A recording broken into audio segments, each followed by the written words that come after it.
And we do have breaking news. Joan Laporta has won the figures election. behind the shocking financial situation.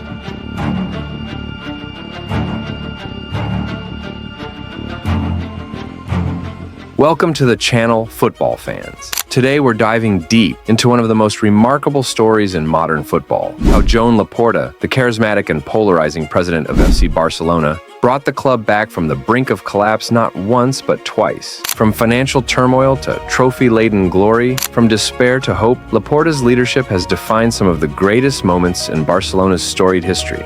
Grab a seat, hit that subscribe button, and let's explore how this Catalan lawyer turned FC Barcelona into a global powerhouse twice. This is how Joan Laporta brought Barcelona back from the dead twice. To understand Joan Laporta's impact, we need to set the stage. FC Barcelona, founded in 1899 by Joan Gamper, is more than just a football club. It's a symbol of Catalan identity, a beacon of sporting excellence. And as their motto proudly declares, Més que un club, more than a club. But even giants can stumble. And by the early 2000s, Barcelona was in serious trouble. The club hadn't won a major trophy since 1999, and the fans were restless. Financial mismanagement, an underperforming squad, and a lack of clear direction had left Barça in the shadow of rivals like Real Madrid, who were dominating with their Galacticos era. Enter Joan Laporta, a young, ambitious lawyer with a passion for Barça and a vision to restore its glory. Born in Barcelona in 1962, Laporta wasn't your typical football executive. A graduate of the University of Barcelona, he ran his own law firm,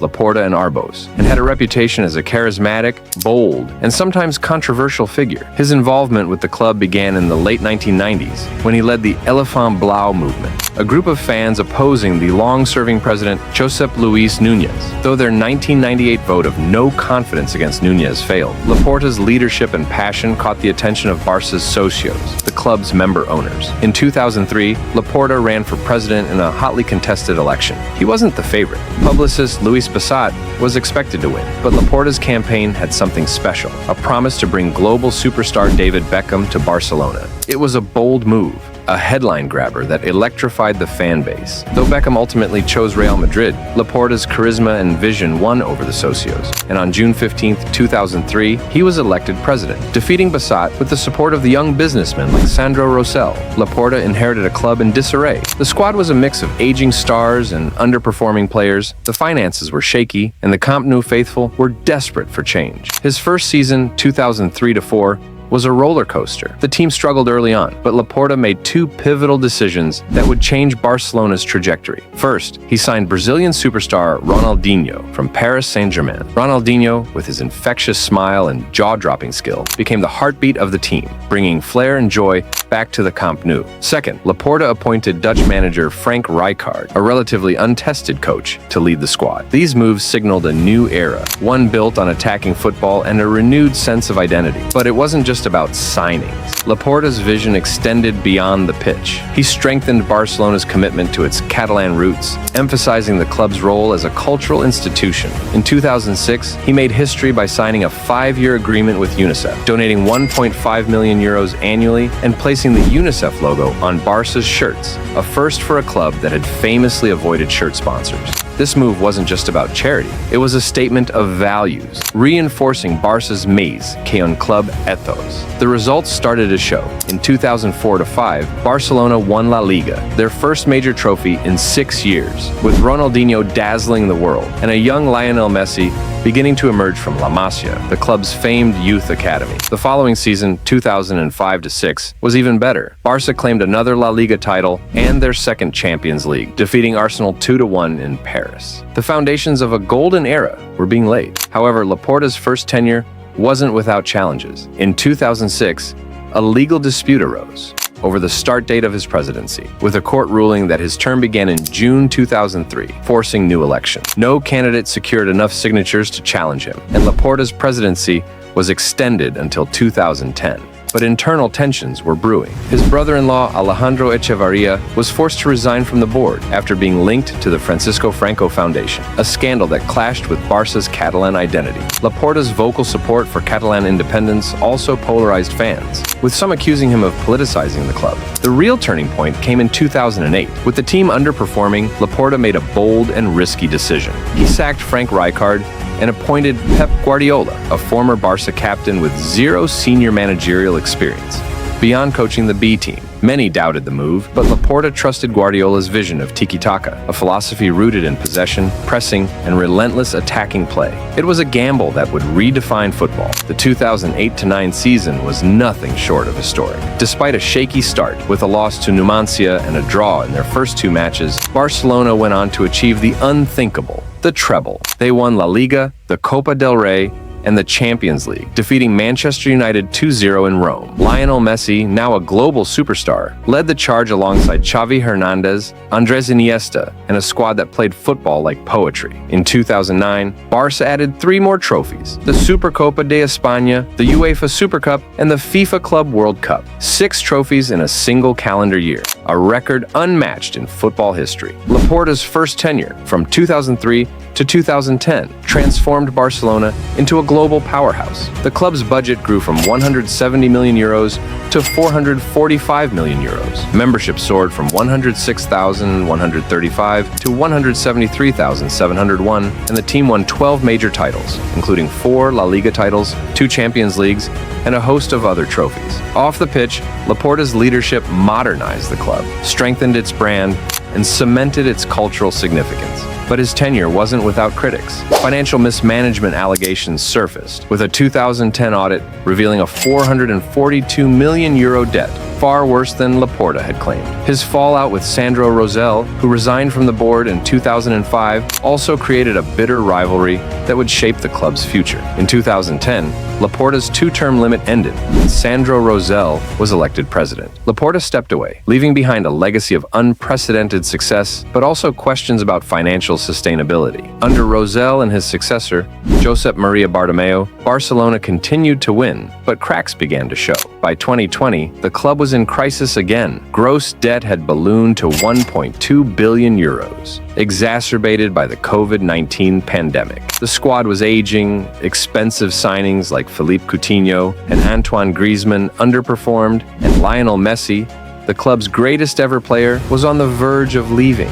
Fan discontent reached a boiling point, and Bartomeu resigned in October 2020, leaving the club in chaos. This brings us to Laporta's second act. In November 2020, he announced his candidacy for the 2021 presidential election, facing rivals Victor Font and Toni Frixa. The stakes couldn't have been higher. Barcelona was on the brink of bankruptcy, with a 1.35 billion euro debt and an inability to register new players due to La Liga's financial fair play rules. Messi's contract was set to expire, and the team had just endured a humiliating 8-2 Champions League defeat to Bayern Munich. Laporta campaigned on a promise to keep Messi and restore Barca's glory, leveraging his past success and deep connection to the club. On March 7, 2021, he won with 54.28% of the vote, securing 30,184 votes in an election marked by a high turnout despite the pandemic. Laporta's return was met with hope, but also skepticism. Critics pointed to his failure to deliver David Beckham in 2003 and questioned whether he could repeat his magic.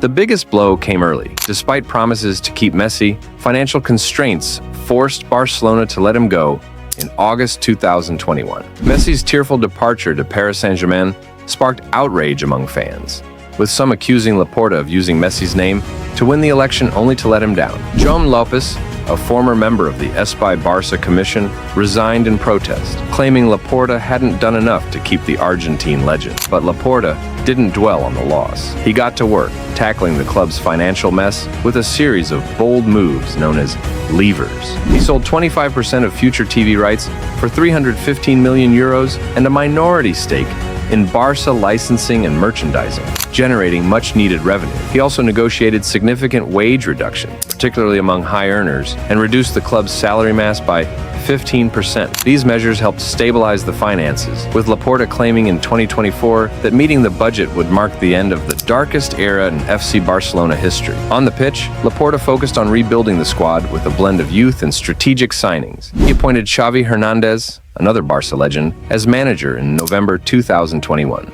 Xavi's arrival sparked a revival, with the team playing exciting, possession-based football, reminiscent of the Guardiola era. Laporta also invested in La Masia, and the results were spectacular. Young talents like Lamine Yamal, Gavi, and Alejandro Balde emerged as stars, with Yamal at just 15, making his debut in 2023 and later becoming a key player in Barcelona's 2025 Spanish Super Cup victory over Real Madrid. Laporta's signings were equally impactful. Robert Lewandowski, signed from Bayern Munich in 2022, brought veteran leadership and goals.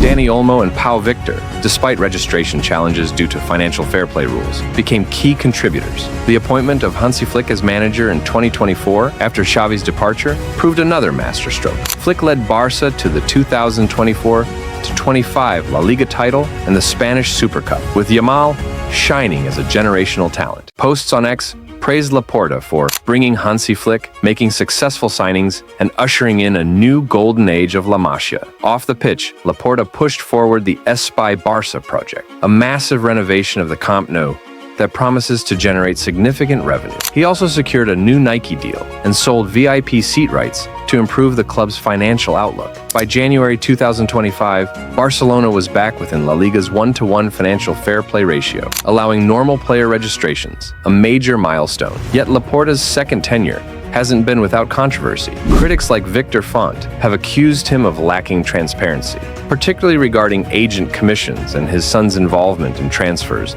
like Marcos Alonso's. The failed Barça Studios project, meant to raise funds through media rights, left a €100 million hole in the accounts. Laporta's outspoken criticism of Real Madrid, particularly over the Negreira refereeing scandal in VAR, has fueled tensions, with Laporta claiming Real Madrid was orchestrating a campaign to damage Barca's reputation. Despite these challenges, Laporta's impact is undeniable. By 2023, the sports sections of Barcelona had won over 92 official trophies under his leadership, including the women's team's historic quadruple in 2024, with Champions League, Liga F, Copa de la Reina, and Spanish Supercopa titles. His ability to navigate crises, financial, sporting, and institutional, has earned him the nickname the Lucky General, as ESPN dubbed him in 2025. So, how did Joan Laporta bring Barcelona back from the dead twice? In his first tenure, he took a struggling club and built a dynasty, with Ronaldinho, Guardiola, and Messi leading the way to 6 trophies in 2009. In his second, he inherited a financial disaster, lost Messi, but rebuilt through youth, smart signings, and financial ingenuity. Both times, he faced skepticism, scandal, and setbacks, yet delivered results that silenced doubters. His legacy is one of resilience, vision, and an unshakable love for Barça. As we look to the future, Laporta's work isn't done. The new Camp Nou, the continued rise of La Masia talents, and the quest for more trophies loom large. But if history is any guide, underestimating Joan Laporta is a mistake. He's proven time and again that he can revive a sleeping giant. What do you think, Barça fans? Is Laporta the greatest president in the club's history, or does his controversial style overshadow his achievements? Drop your thoughts in the comments. Hit that like button if you enjoyed this deep dive, and subscribe for more football stories. Until next time, Visca Barça. Thanks for watching. Don't forget to check out our other videos on the greatest moments in football history. See you next time.